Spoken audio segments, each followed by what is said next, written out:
Morning students. आज हम transpiration, जिसे हिंदी में वाष्प उत्सर्जन कहते हैं, के बारे में अध्ययन करेंगे। जैसा कि आप लोगों को पता है कि पौधे जो होते हैं, रूट सिस्टम द्वारा जो सॉयल में वाटर उपलब्ध होता है उसका अवशोषण करते हैं, और ये जो अवशोषित जल होता है वो जड़ों से पौधों के विभिन्न भागों तक पहुंचता है, और उसकी मैकेनिज्म के बारे में हम लोग पहले अध्ययन कर चुके हैं।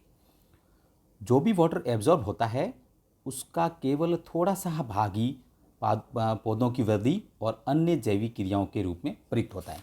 अगर हम लोग इसको प्रतिशत में शो करें तो लगभग अवशोषित जल का 95 से 98% जो वाटर होता है वो लॉस हो जाता है, यानी पौधों के काम में नहीं आता है। तो ये जो जल है जो लॉस होता है ये वाष्प के रूप में वायुमंडल में जाता है। ट्रांसपीरेशन या वाष्प उत्सर्जन को परिभाषित हम कैसे करेंगे? पौधों के वायवीय भागों द्वारा जल के जल वाष्प के रूप में हानि की प्रक्रिया को वाष्प उत्सर्जन कहते हैं। Loss of water in the form of water vapour. ये जो ट्रांसपीरेशन की प्रक्रिया होती है, थोड़ा सा आपको ये ध्यान होना चाहिए कि एक वाष्पीकरण, जिसको हम लोग इवापोरेशन कहते हैं, और ट्रांसपीरेशन, इन दोनों के बीच में कई बार अंतर भी पूछा जा सकता है। तो इन दोनों के बीच में हम लोग कैसे डिफाइन करेंगे, क्योंकि उसमें भी जो वाटर का जो लॉस होता है वो वेपर के रूप में होता है, लेकिन दोनों प्रक्रियाओं में अंतर है। इस अंतर को हम लोग कैसे क्लियर करते हैं? एक टेबल आप देखें, और उस टेबल में दोनों के अंतर को बता रखा है। ट्रांसपीरेशन की जो प्रक्रिया है उसमें वाष्प का निर्माण पादप के आंतरिक ऊतकों में होता है। हम लोग आगे देखेंगे डायग्राम द्वारा कि किस प्रकार से वेपर है उसका निर्माण होता है, जबकि जो इवापोरेशन की प्रक्रिया होती है, जो वाष्पीकरण जिसको अपन बोलते हैं, इसमें वाष्प का निर्माण जल की मुक्त सतह पर होता है। दूसरा अंतर यह है कि ट्रांसपीरेशन में भौतिक और जैविक दोनों क्रियाएं सम्मिलित होती है, जबकि इवापोरेशन में केवल भौतिक क्रिया सम्मिलित होती है, यानी पूर्ण रूप से इवापोरेशन जो है वो एनवायरनमेंट के जो फैक्टर होते हैं उनके ऊपर निर्भर करता है। तीसरा अंतर है कि जो ट्रांसपीरेशन की प्रक्रिया होती है वो स्टोमेटा के द्वार कोशिकाओं की क्रियाशीलता द्वारा नियंत्रित होती है। इसी के आगे जो चैप्टर हम लेंगे, स्टोमेटल ओपनिंग एंड क्लोजिंग, उसमें हम लोग देखेंगे कि किस प्रकार ट्रांसपीरेशन की प्रक्रिया को स्टोमेटा नियंत्रित करते हैं और गार्ड सेल की उसमें क्या भूमिका होती है, जिसे हिंदी में हम लोग द्वार कोशिकाएं कहते हैं। इवापोरेशन की प्रक्रिया पूर्ण रूप से भौतिक प्रक्रिया है, तो इसमें लिविंग सेल या कोशिका का कोई नियंत्रण नहीं होता है। फोर्थ जो अंतर है कि जो वाष्प उत्सर्जन है एक आवश्यक बुराई है, इसको नेसेसरी एविल के नाम से भी जानते हैं। इसका भी एक क्वेश्चन आता है, इसको भी हम आगे क्लियर करेंगे। जो पत्तियों की सतह को नम और ठंडा बनाए रखती है, और इवापोरेशन की प्रक्रिया जब पूरी हो जाती है तो जो सतह होगी वो शुष्क ही रहती है। नेक्स्ट जो प्रोसेस है, अंतर है ट्रांसपीरेशन में, कि इस पर लाइट का सीधा प्रभाव पड़ता है, जबकि इवापोरेशन की प्रक्रिया जो है उसमें प्रकाश का सीधा प्रभाव नहीं पड़ता। तो इस प्रकार से ये दोनों प्रक्रियाएं अलग है, और थ्योरी के अंदर क्वेश्चन आपके पूछा जा सकता है। अब आपको ये ध्यान रखना है कि जो ट्रांसपीरेशन की जो प्रक्रिया होती है वो कौन से भागों से होती है। मुख्य रूप से वायवीय भाग उसमें सम्मिलित होते हैं, लेकिन वाष्प उत्सर्जन करने वाले जो पादप है उसमें 3 प्रकार का ट्रांसपीरेशन हो सकता है: लेंटिकुलर, क्यूटिकुलर और स्टोमेटल। अब हम देखेंगे कि इन तीनों के अंदर क्या क्या अंतर है, या किस तरह से हम इसको डिफ्रेंशिएट कर सकते हैं। लेंटिकुलर जो ट्रांसपीरेशन है एक विशेष प्रकार के पोर, जिसको हम लोग लेंटी सेल कहते हैं, के द्वारा होता है। ये जो लेंटी सेल्स होते हैं वो छोटे पोर होते हैं, और मुख्य रूप से जो हार्ड सरफेस होती है प्लांट की, जिसमें मुख्य रूप से बार्क और कॉर्क सम्मिलित है, उसके द्वारा होते हैं। लेंटिसेल्स में मुख्य रूप से अंतरकोशिकीय अवकाशयुक्त मृदुतकीय कोशिकाएं उपस्थित होती है, जिसके बारे में आप लोग सेकेंड ईयर में अध्ययन कर चुके हैं, और इन कोशिकाओं को हम लोग कॉम्प्लीमेंट्री सेल कहते हैं, और इन कोशिकाओं के माध्यम से ही जल वेपर के रूप में धीरे धीरे विस्तृत या बाहर की तरफ ट्रांसपोर्ट होता है, बाहर की तरफ निकलता है। लेंटिकुलर जो वाष्प उत्सर्जन होता है, ट्रांसपीरेशन होता है, इसमें ट्रांसपीरेशन की रेट जो होती है वो बहुत कम होती है। आप देखें नीचे जो परसेंटेज दे रखे हैं सेकंड नंबर पे, आप लगभग देखें कि सिर्फ 1 से 2% तक ही ट्रांसपीरेशन जो है वो इससे होगा। यहाँ आप देखें सेकंड नंबर पे 1 से 2%। दूसरा, लेंटी सेल के माध्यम से ये प्रक्रिया होती है, तो हम लोग ये देखेंगे कि लेंटिकुलर जो ट्रांसपिरेशन होता है उसमें ओपनिंग और closing, no closing and no opening, क्योंकि आगे हम देखेंगे कि जो स्टोमेटल ट्रांसपिरेशन है उसमें रंध्र की ओपनिंग और क्लोजिंग होती है और वही ट्रांसपिरेशन को रेगुलेट करता है। लेंटिकुलर जो ट्रांसपिरेशन होता है वो डे और नाइट, दिन और रात में संपन्न होता है। दूसरा जो है उसको अपन बोलते हैं क्यूटिकुलर।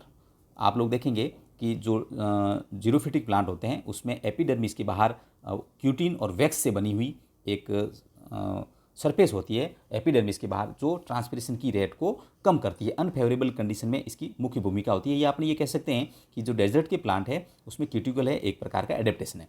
तो क्यूटिकल क्या होती है? क्यूटिन और वैक्सीन का जो डिपोजिशन होता है ऑन द एरियल सरफेस, मतलब पत्ती के ऊपर, उसको हम लोग क्यूटिकल कहते हैं।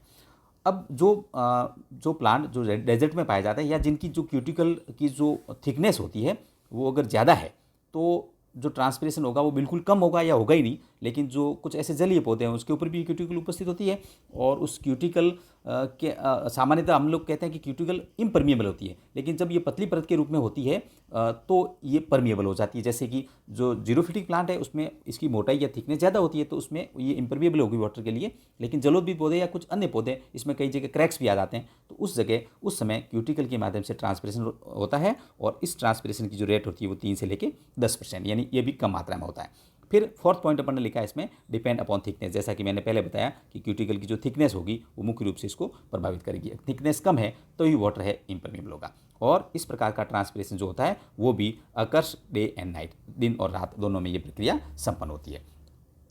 सबसे महत्वपूर्ण जो तीसरा जिसके बारे में हम लोगों को ध्यान रखना है, ये सबसे इंपॉर्टेंट है, जो ट्रांसपिरेशन का टाइप होता है उसको हम लोग बोलते हैं स्टोमेटल ट्रांसपिरेशन या इसको फोलियर ट्रांसपिरेशन भी कहते हैं। हिंदी में इसको बोलते हैं पर्णिल और रंध्रीय वाष्प उत्सर्जन। मुख्य भूमिका किसी होती है? इसमें मुख्य भूमिका होती है स्टोमेटा की। जैसा कि आप लोग जानते हैं कि स्टोमेटा इसमें मुख्य भूमिका दिखे। आगे हम देखेंगे स्टोमेटा का स्ट्रक्चर कैसे होता है। स्टोमेटा क्या होता है? Tiny pores on A green part. जैसे पत्तियां जो होती है ग्रीन पार्ट पौधे का जो होता है उसमें छोटे छोटे पोर होते हैं, इसके स्ट्रक्चर हम आगे देखेंगे। और 85 से लेकर 90% का जो ट्रांसपिरेशन होता है वो स्टोमेटा के द्वारा होता है। ये देखिए आप लोग। फिर इस प्रकार के जो ट्रांसपिरेशन है उसमें गार्ड सेल रेगुलेट इट। मुख्य रूप से इस ट्रांसपिरेशन को जो कंट्रोल करने का जो कार्य होगा वो कौन करेगा?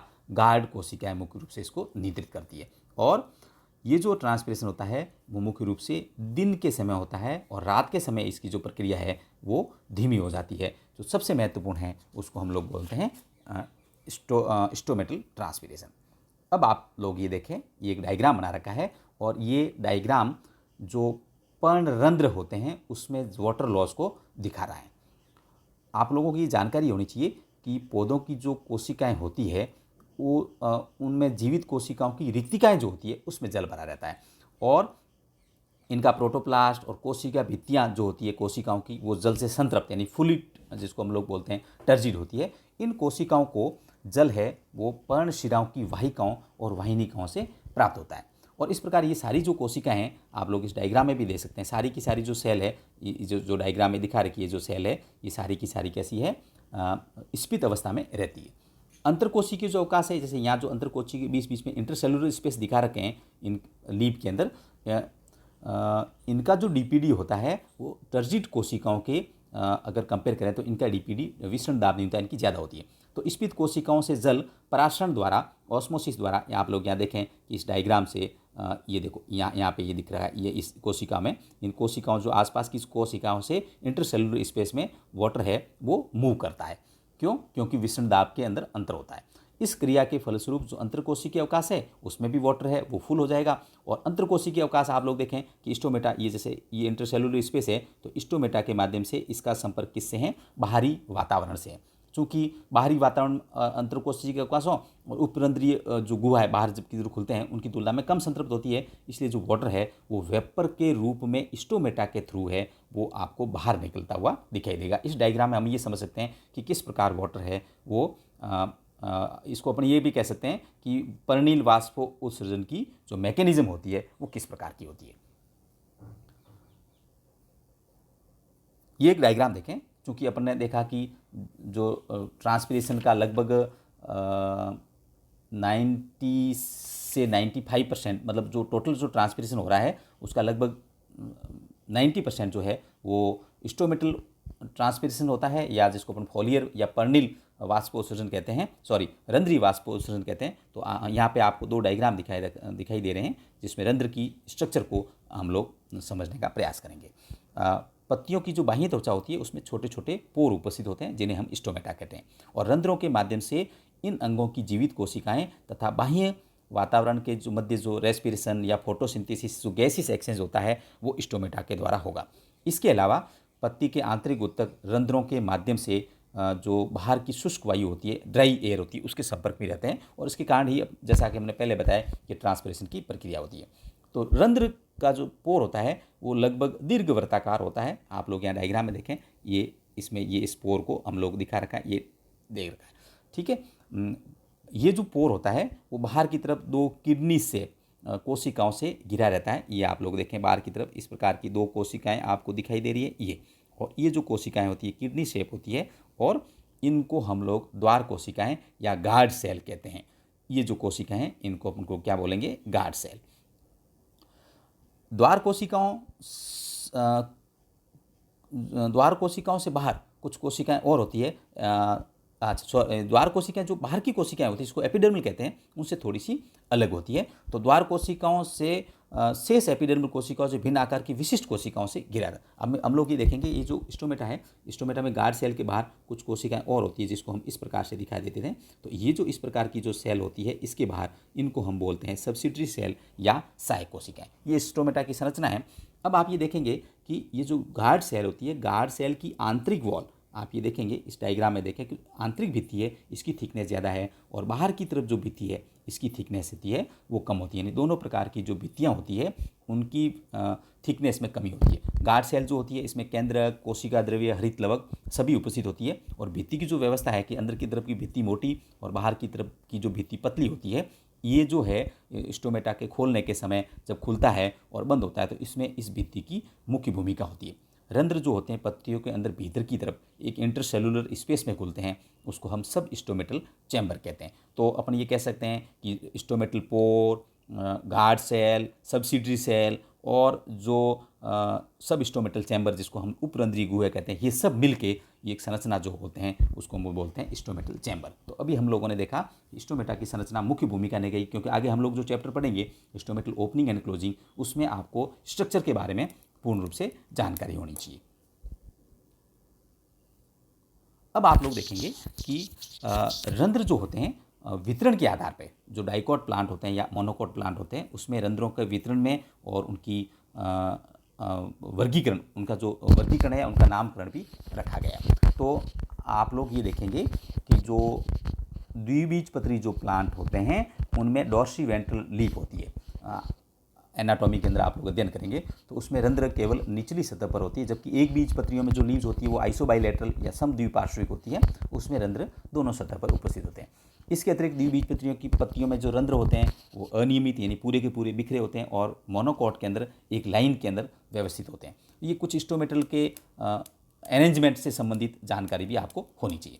अब पत्ती की दोनों सतहों पर जो रंध्रों के वितरण के आधार पर पौधों को अलग अलग प्रकार से वर्गीकृत किया गया है, वो कौन कौन से हैं इसके बारे में हम अध्ययन करेंगे। सबसे पहला है एप्पल और मलबेरी टाइप, जिसको हम सेव और शहतूत प्रकार का कहते हैं। इसमें रंध्र केवल निचली सतह पर उपस्थित होते हैं, और इस प्रकार की पत्तियों को हम हाइपोस्टोमेटिक भी कहते हैं। हाइपोस्टोमेटिक भी कहते हैं। इसमें एप्पल, बरगद और शहतूत इसका एग्जाम्पल है। दूसरा जो टाइप है वो पोटैटो टाइप, रंध्र होते हैं वो दोनों सतहों पर उपस्थित होते हैं, परंतु निचली सतह पर ऊपरी सतह की तुलना में रंध्रों की जो संख्या होती है वो ज़्यादा होती है, इसे हम एम्पिस्टोमेटिक कहते हैं। तीसरा है ओट टाइप या जई प्रकार, इसमें रंध्र दोनों सतहों पर बराबर संख्या में उपस्थित होते हैं। तो पोटैटो और ओट ये जो दोनों प्रकार हैं ये एम्पिस्टोमेटिक टाइप में आते हैं। जई प्रकार में गेहूँ, जो जई ये जो प्लांट है मुख्य रूप से जो मोनोकॉट है वो इसमें इंक्लूड किए गए हैं। चौथा जो टाइप है वाटर लिली टाइप, जिसमें रंध्र केवल ऊपरी सतह पर उपस्थित होते हैं, तो इसे हम एपिस्टोमेटिक भी कहते हैं। इसमें एग्जाम्पल आपको याद रखना निम्फिया, विक्टोरिया एंड अन्य जो फ्लोटिंग स्पीसीज होती है तैरने वाली, वो सम्मिलित है। और सबसे लास्ट वाला है पोटेमोजेटॉन टाइप का, इसमें रंध्र सामान्यतः अनुपस्थित या जिसको अपन बोलते हैं फंक्शन लेस होते हैं, जो जलीय पादप होते हैं, क्योंकि जलीय पादपों में स्टोमेटा की ज़्यादा आवश्यकता नहीं होती है। पोटेमोजेटॉन और वेलिसनेरिया मतलब कुल मिलाकर वो होते हैं कि ऐसे पौधे जो जल के अंदर डूबे हुए रहते हैं उनमें। तो इनको अपन ये भी कह सकते हैं कि रंध्रों के 3 प्रकार के टाइप हो गए, हाइपोस्टोमेटिक, एम्फीस्टोमेटिक और एपीस्टोमेटिक। हाइपोस्टोमेटिक का मतलब रंध्र केवल निचली सतह पर, जिसमें एप्पल टाइप है। एम्फीस्टोमेटिक में पोटेटो और ओट, जिसमें दोनों सतह पर है, उसमें संख्या में विविधता हो सकती है। और तीसरा टाइप है ओट टाइप, वाटर लिली टाइप, जिसको हम एपीस्टोमेटिक कहते हैं, जिसमें रंध्र केवल ऊपरी सतह पर उपस्थित होते हैं। तो रंध्रों के जो टाइप होते हैं उसके बारे में भी आपको जानकारी होनी जरूरी है। अब आपको ये ध्यान रखना है कि सामान्यतः जो पत्ती का जो क्षेत्रफल होता है उसमें जो रंध्र होता है वो केवल 1 से 2% भाग में ही रंध्र उपस्थित होते हैं। और पत्तियों में रंध्रों की अगर संख्या को अपन काउंट करें तो प्रति वर्ग सेंटीमीटर इसकी संख्या 100 से लेके 60,000 तक हो सकती है। पत्ती के प्रत्येक इकाई क्षेत्रफल में रंध्रों की संख्या को रंध्र आवर्ती कहते हैं, स्टोमेटल फ्रीक्वेंसी। स्टोमेटल फ्रीक्वेंसी की परिभाषा भी आपको ध्यान रखती है। एक और शॉर्ट क्वेश्चन आपके आ सकता है कि स्टोमेटल इंडेक्स किसे कहते हैं, या स्टोमेटल इंडेक्स को हम कैसे निकाल सकते हैं। तो इसकी परिभाषा ये है कि पत्ती के इकाई क्षेत्र में उपस्थित सभी एपिडर्मल कोशिकाओं तथा रंध्रों की प्रतिशत संख्या की तुलना को हम स्टोमेटल इंडेक्स कहते हैं। स्टोमेटल इंडेक्स को निकालने का फॉर्मूला दे रखा है, आई का मतलब हो गया स्टोमेटल इंडेक्स, और S divide by E plus S. इसमें एस और ई एस इसको 100 से मल्टीप्लाई करते हैं तो स्टोमेटल इंडेक्स को निकाल सकते हैं। एस का मतलब ये हो गया कि number of stomata per unit area, मतलब पर यूनिट एरिया के अंदर स्टोमेटा की संख्या कितनी है। और ई का मतलब हो गया कि number of epidermal cells per unit area. अगर अपने को ये जानकारी हो तो स्टोमेटल इंडेक्स को भी हम लोग इसकी कैलकुलेशन कर सकते हैं। तो हम लोगों ने मुख्य रूप से आज ये पढ़ा कि ट्रांसपिरेशन इवापोरेशन में क्या डिफरेंस है, रंध्रों के प्रकार की ट्रांसपिरेशन जो है वो कितने प्रकार का होता है, मैकेनिज्म इसकी क्या होती है, स्टोमेटा का स्ट्रक्चर किस प्रकार का होता है, और रंध्रों के जो टाइप है वितरण के आधार पर वो कितने प्रकार के होते हैं। नेक्स्ट वीडियो में मैं आपको जानकारी दूंगा जो सबसे इंपॉर्टेंट है इसका, स्टोमेटल ओपनिंग एंड क्लोजिंग और ट्रांसपिरेशन को प्रभावित करने वाले कारक। धन्यवाद।